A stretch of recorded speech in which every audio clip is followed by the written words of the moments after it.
Uh, so we'll go through the first three meditations and then we'll add another one today.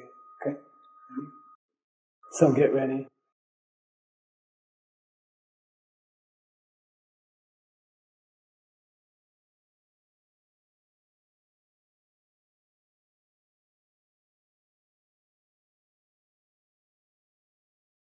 So start to settle in. We'll start with the meditation where we try to be completely still and not move. Draw in your tummy, push your belly button towards your spine slightly and keep that tension.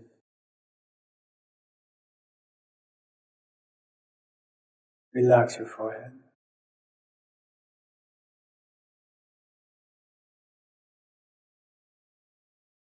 Relax your eyelids. Watch for tension in the upper part of the eyelids.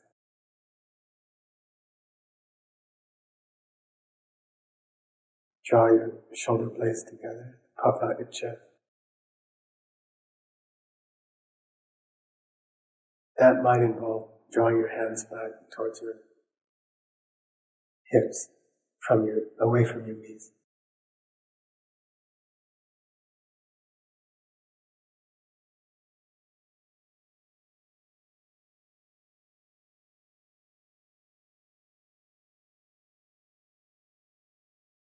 You can try to feel, sometimes I think you can feel prana moving from your thumb to your first finger if you touch them together, or even just keep a small gap between them like a spark plug.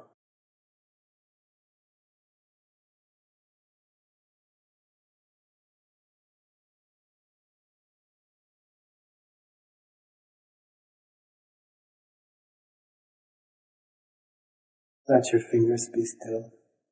Let your torso be still. Balance your torso over your hips. Go back and forward a bit until you find the center.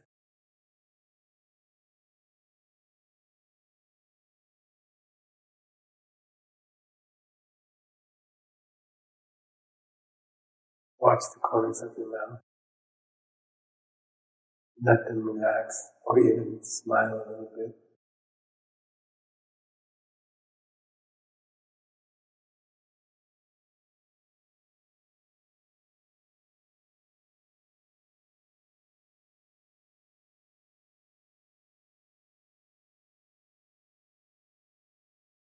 If you feel sleepy, if you didn't have enough sleep, you can crack your eyes open a bit, but don't look at anything.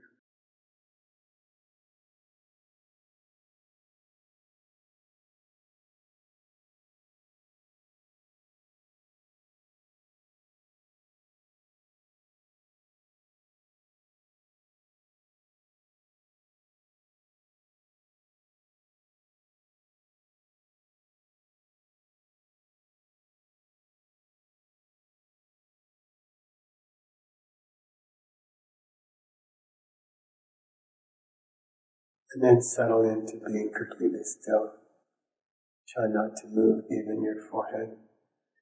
Try to keep the muscles of your forehead still.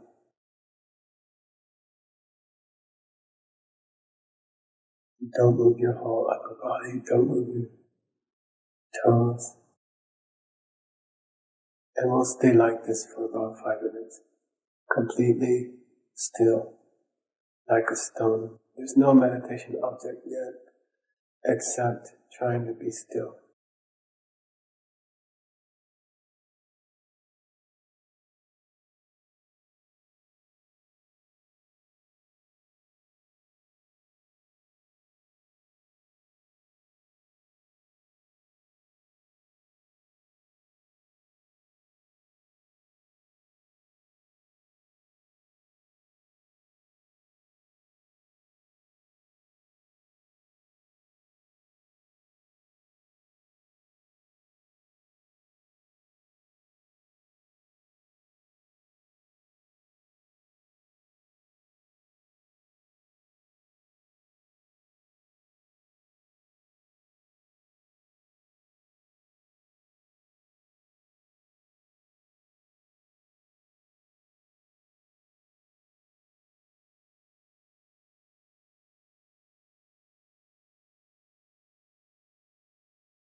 Now please come to your breath. Start watching your breath.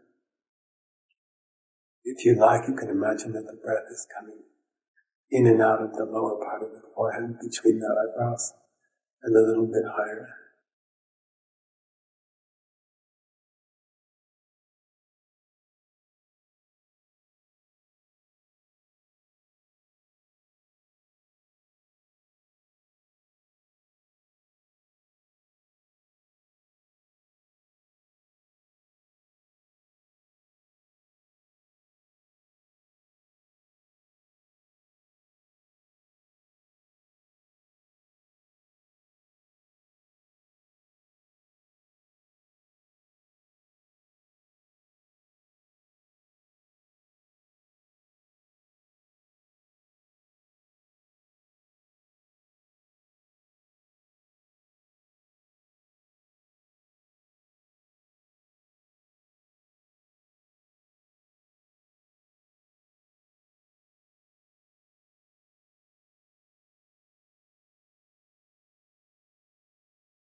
See if you can lengthen the exhales,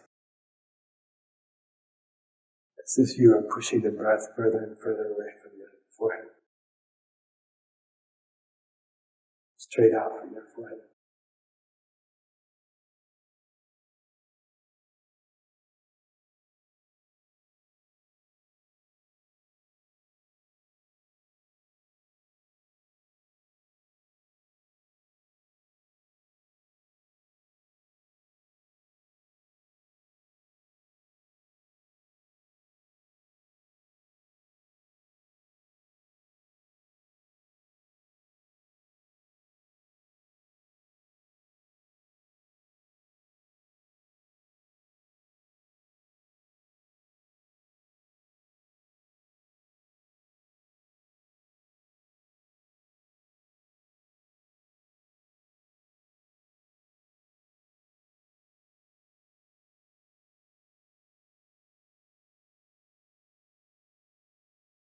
Now also watch the breath coming in and traveling. You can feel it running along the inside of your spine, all the way down to a spot between your legs on the inhale, but still the exhale is longer.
Now change the breath to like a blue colored light, and it's one piece, sort of like L-shaped, which is sliding up and down your body. It slides out from your head, maybe 6 inches on the exhale. But even as you exhale, part of it is still in your chest. And when you inhale, it all moves down. The end of it touches the spot between your legs. The top of that bar at that point is at your chest. So there's a piece of the air is a solid piece of blue light. that's sliding in and out of your nose and then down your spine. See if you, especially as it travels from the neck down to the hips, try to feel the sensation of the breath sliding against the spine, the inside of the spine.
Now lastly, try to pause at the end of the exhale. No pause at the end of the inhale, but try to pause slightly at the end of the exhale before the blue light starts to return to your body. See if you can gradually work the tip of the blue light farther and farther away from your forehead.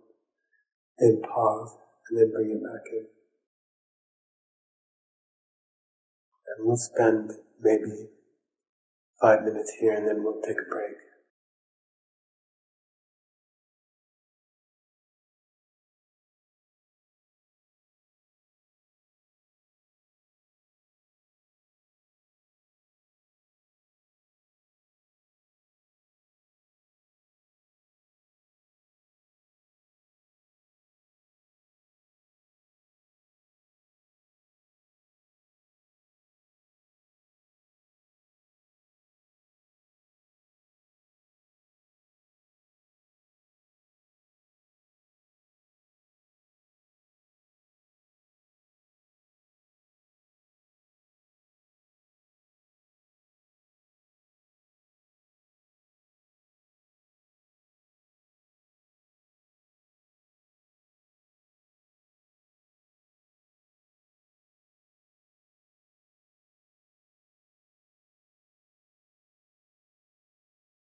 slowly come back.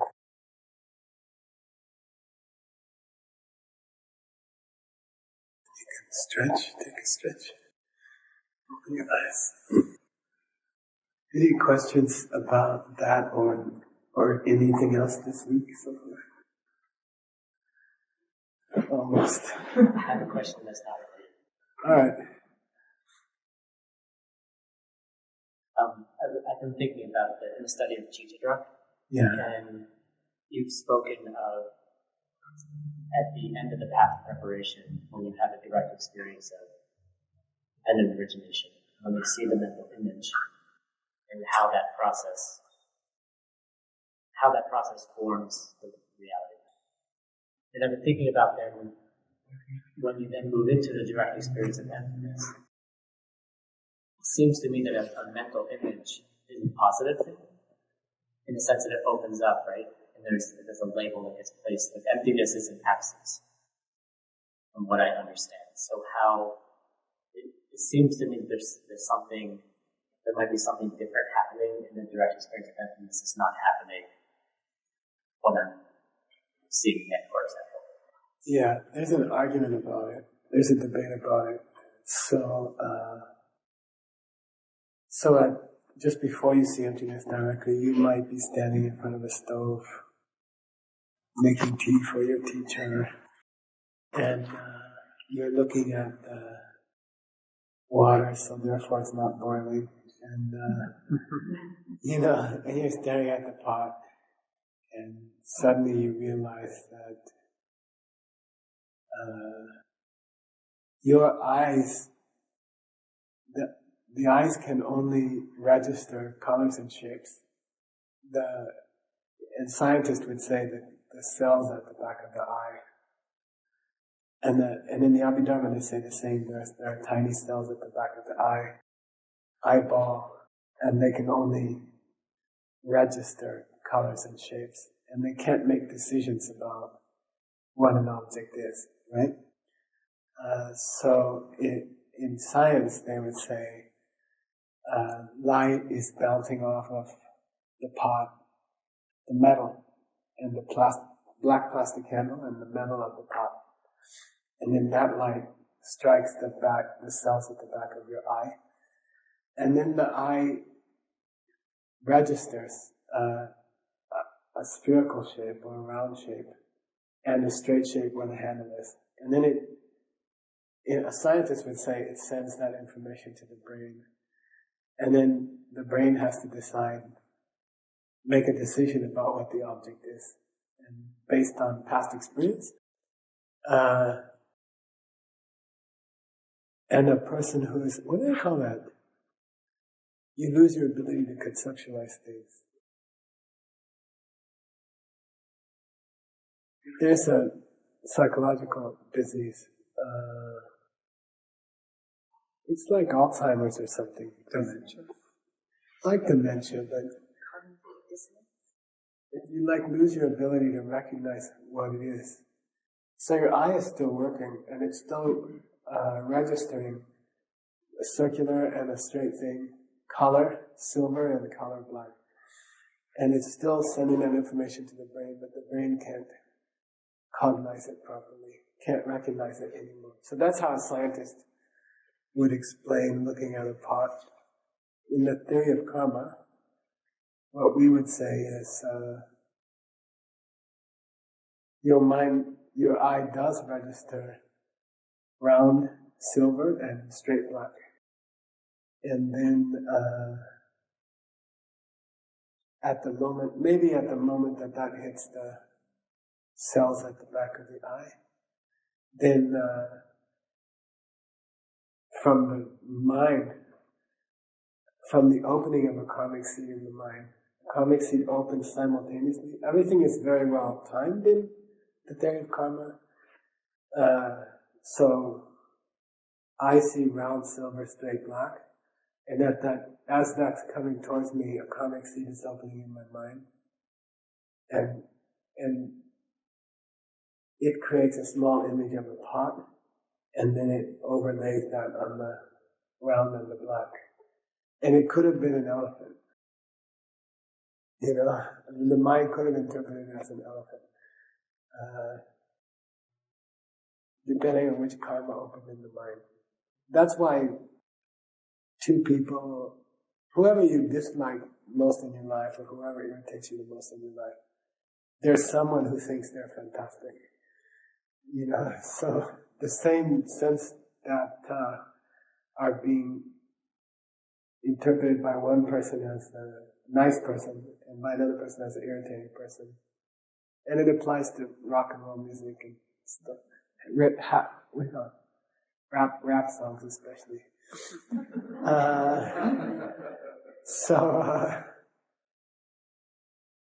So we don't believe your mind is interpreting those things, or I guess you could say that the active interpretation is a karmic seed opening in your mind simultaneous to the data coming in, and then they meet somewhere. Okay. Then there's a couple of questions raised by that. If you focus on the data, is that also coming from a karmic seed? And we say yes. But just the battery, I think, right? I think you just leaned on it. Oh, sorry. So that's the answer to that question before you ask it. Is if you were just investigating the silverness, that's coming from patches of silver that a karmic seed interprets as a bigger patch of silver. Mm-hmm. So there's always a seed opening, and there's always an image coming out of your mind and being placed on the raw data, and that creates an object for you. Maybe it is the battery. Yeah. So Tim's question is not that. Tim's question is, okay, so after that, you go, that's called Chichok, highest perception in the regular world that you can have, where you catch yourself making things by seeds opening in your mind.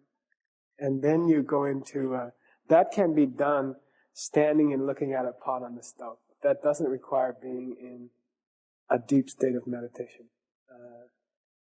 Good? Then you go sit down on your meditation seat and you go into a deep state of meditation. And then the first experience triggers a second experience, which is the direct perception of emptiness.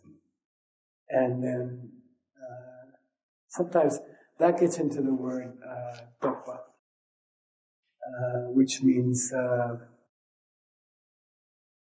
RTOGS means realization. RTOG means an idea, having an idea, which can often be wrong. Okay, I think so, as opposed to I know so. Okay, so Tokpa with an S is I know so. I realized it. Realize always means it's correct, right? I thought he was my friend, and I realized he was a creep or something like that. And then Tokpa means I think he's my friend. You know, I think so. You know, like you're not sure, or you imagine that he is. Okay, so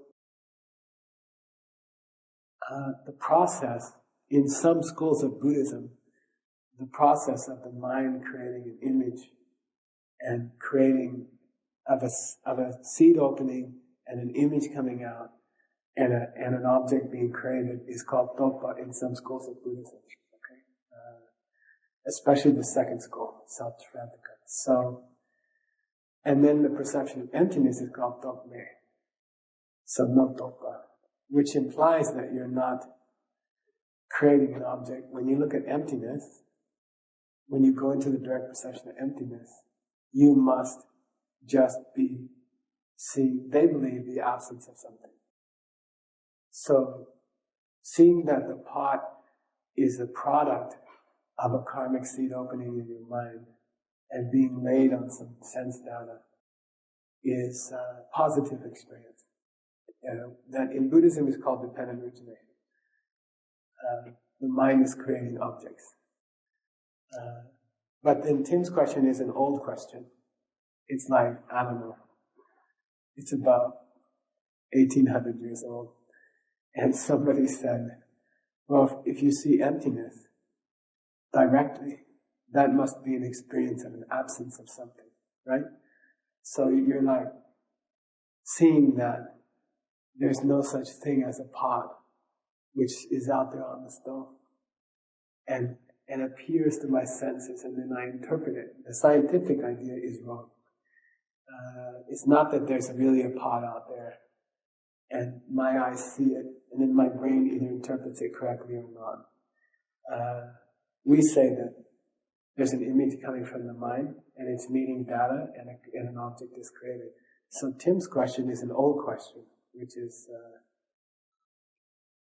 after you realize that the pot is coming from a karmic seed that opened in your mind and created a tiny little image of light, made of light. The pot's only this big, and it's at the back.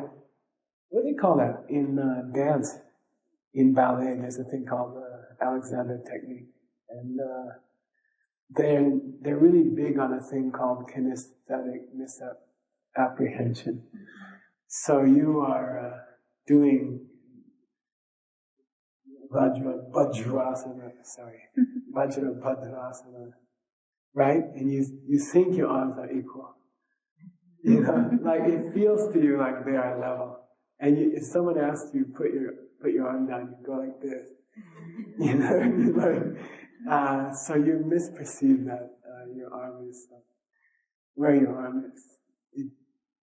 When you reach Chochok, looking at the pot on the stove, there's a perception, a feeling of the image coming out of the karmic seed as existing in the back of your head.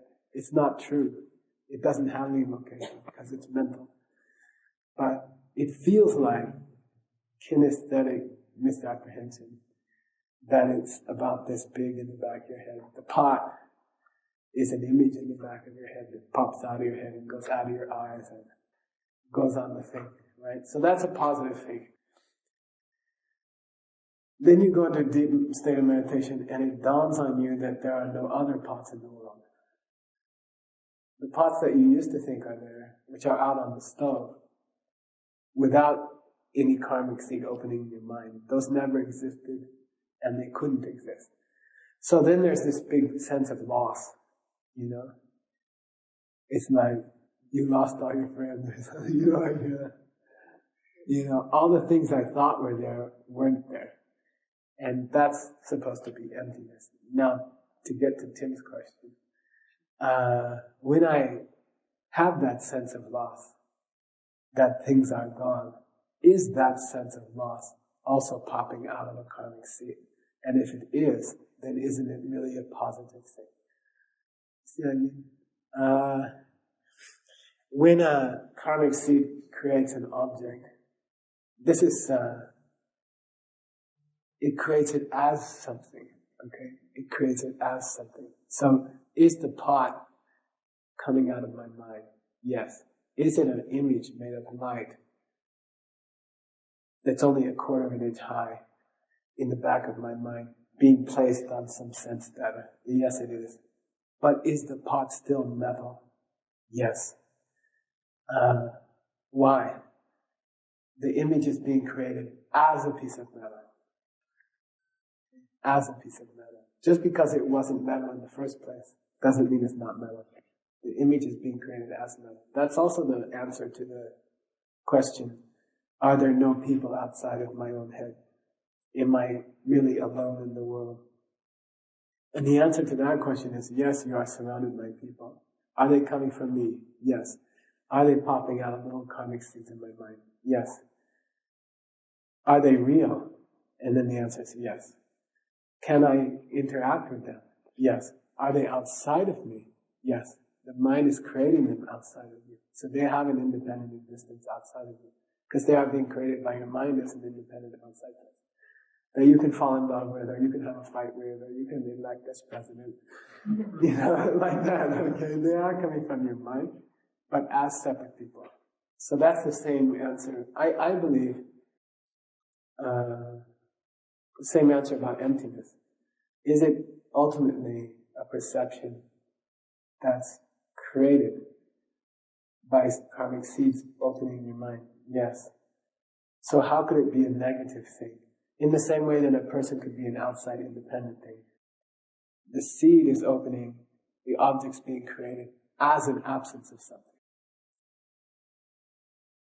And the schools that say that somehow the process of the creation of objects through karmic seeds doesn't apply to the time that you see emptiness, right?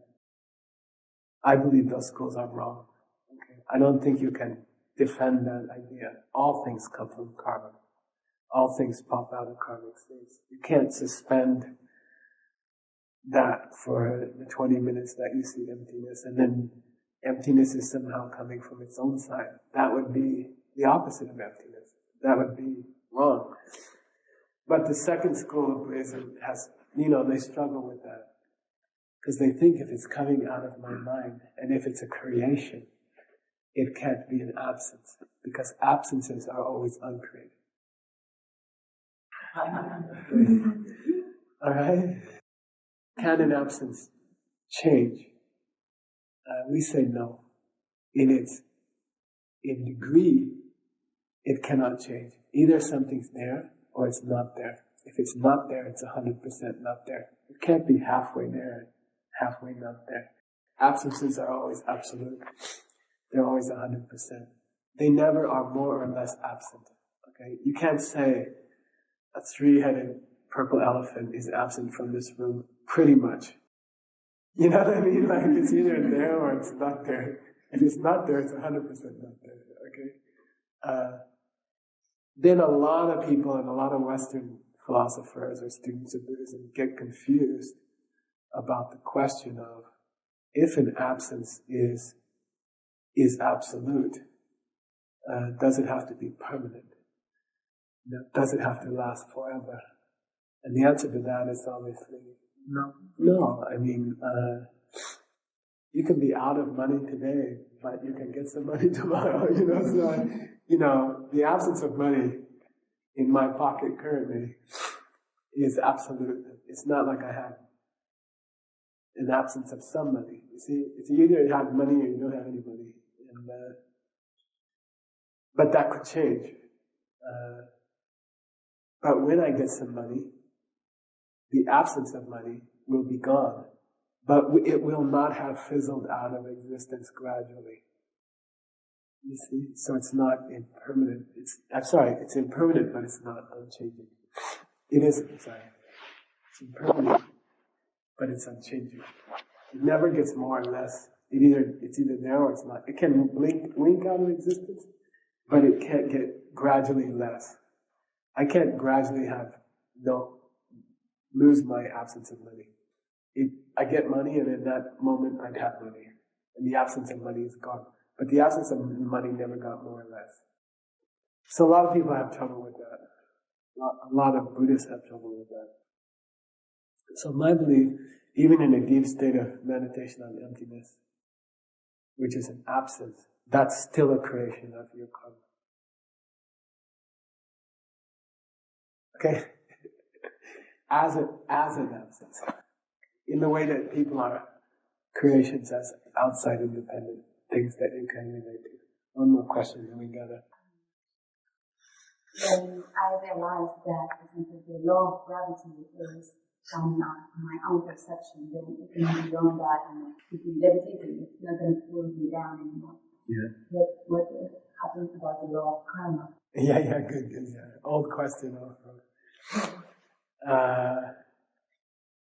So are laws of nature coming from my karma? And we have to say yes. And the assumption then is that they can change, or that they could behave differently. Right? If something is being created by my mind, it can no longer be constant. Which means I could fly, or all the siddhis in the 3rd chapter of the Yoga Sutra are based on that idea. Even time and space itself is a product of my karmic seeds opening. So therefore, those things could be shortened or lengthened. And we have a everyday experience of that when we're at the dentist. and time seems to be moving very slow. And then when you're kissing somebody you love, time seems to change and move fast. And so we can experience time as relative. And the law of gravity seems to be relative. It could have been different. But what about the laws of karma? Could the laws of karma also shift in such a way that I did something to hurt somebody and I got a good result, for example? Because that's, in theory, that's possible. If it's possible that the law of gravity could shift for a yogi, then is it possible that the law of karma could shift also? So the question is, if it's true that things are a production of my past deeds, my karmas, then can they no longer be constant? You see, are all laws unconstant? Can they change? And the answer is that the law of karma is coming from your perceptions, and it cannot change. It will be constant in the way that absences will also be constant. So why can the law of gravity shift, but the law of karma can't shift? So you should ask that question. And by the way, I'm not addressing it the other way you could address it, which I don't think is 100% honest. That you could say, some people could see the laws of karma as shifting. Like evil people can believe that they could lie and something good would happen, right? That's true. I mean, you can be deluded about the laws of karma, but I don't think the laws of karma change at that time. It's just that you don't perceive them as correct because you really wanted ice cream and there's only one left. You know what I mean? Like I ate all her ice cream the other night. You'll find out when you go home. Okay? Sorry about that. She was gone.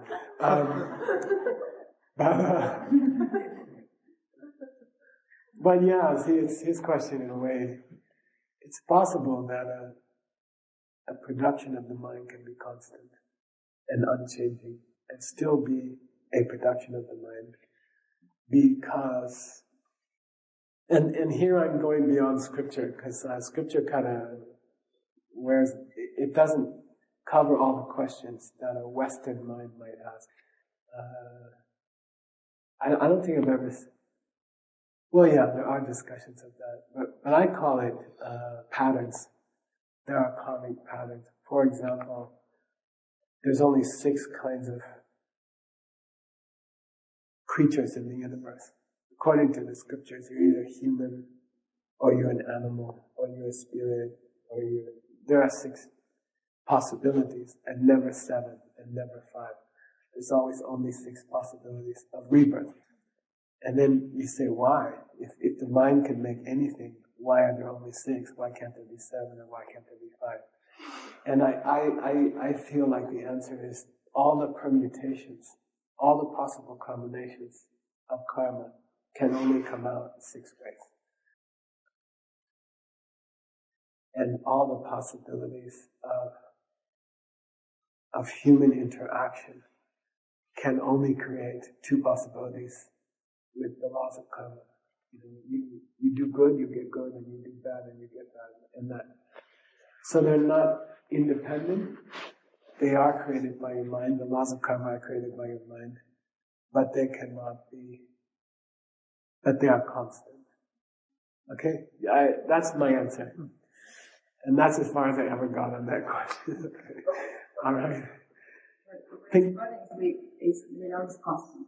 Yeah. Things can be constant and be a production of the mind. Which means that they are changing from instant to instant.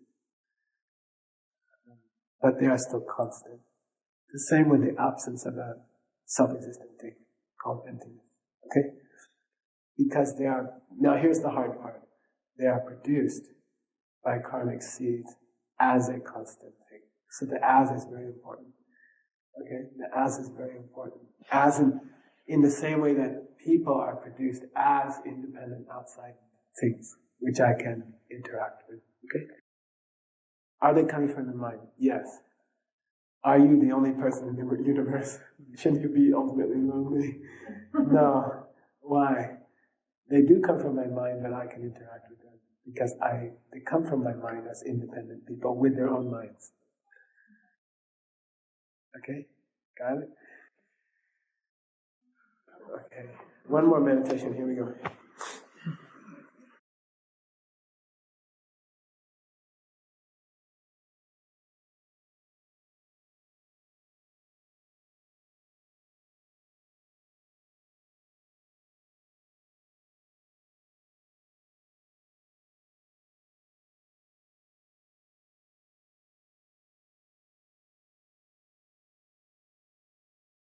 Please come to your breath. Watch your breath. There's a tendency when you start to focus on something, you lose your stillness.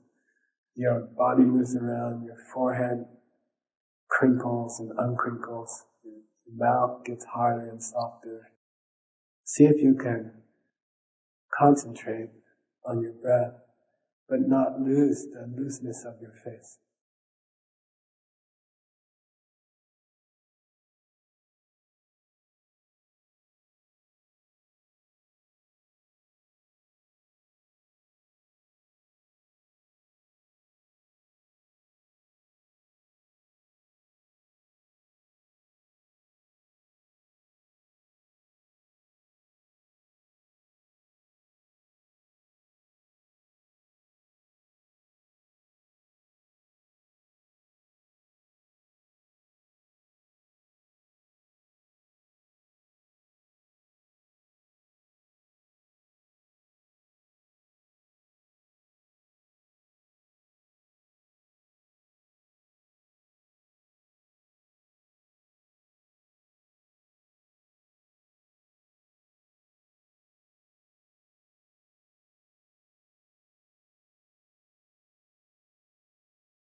And please take a little piece of your mind and separate it out from the back of the head, from the back of the skull, and like a little person who's going to watch the rest of your mind. So put yourself in a part of your mind, step back from your mind, and observe and watch your mind. Just watch thoughts come and go. It's kind of disturbing actually how flighty the mind is. The mind is jumping from thought to thought wildly.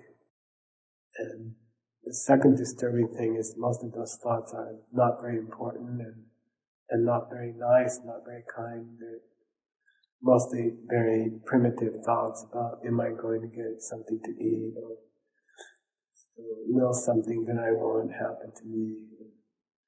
So, but don't judge them and don't try to change them, but just observe the state of your own thoughts. What kind of thoughts are coming up in the mind, passing from the mind, and new thoughts coming. Just see how they jump around like a monkey. And they're as selfish as sometimes young children are selfish, and they don't think about other people.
And then please come out. Relax. We taught in Russia this last month. Scott's in charge of that program for a Russian bank that has 30,000 employees. So we're training them slowly. And Amid Diller came to Bulgaria. Amid Diller and her husband, Mark Ross, who's coming this weekend, I think. But so I went to observe him teaching a class because I've never seen him teach before. And he said a very interesting thing that I like. He said, let your mind rest on the object. So normally I say focus on the object or hold the object or, concentrate on the object. But then the way he was talking, it made me feel like the object was like this for him. And then his mind, he just rested it on there rather than focusing, like you would take, for example, the picture of your teacher in the way he was talking. So I guess he must do it that way. Because he said, just rest your mind on there. And it made such a big difference to me. And it was just a verb, it was just a little word. Instead of focusing, it was, curl up on the object and rest there. And try that sometime. I find it very useful. It's just a little thing, but it was really useful.